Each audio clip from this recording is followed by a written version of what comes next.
8M20. Pag malamig pa, di pa lumalabas yung warning ng oil indicator. Pag mainit na yung makina, lumalabas yung warning ng oil indicator. So, tingnan natin. Andar! Natin yung oil.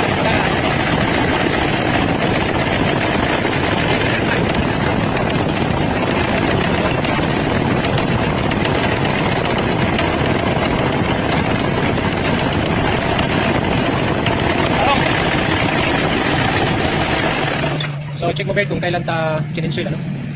Kung dapat ang chininsuil ano? Kahapon, pag umaandar, dito lang ano.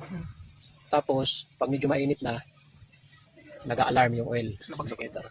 Tapos bumabagsak yung oil pressure. Ngayon, chininsuil natin, tingnan natin kung may pagbabago.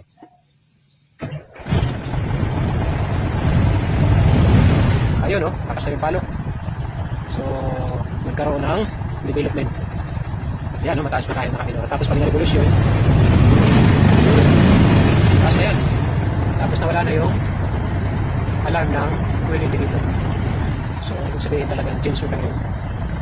Kailangan. Okay. Goods na.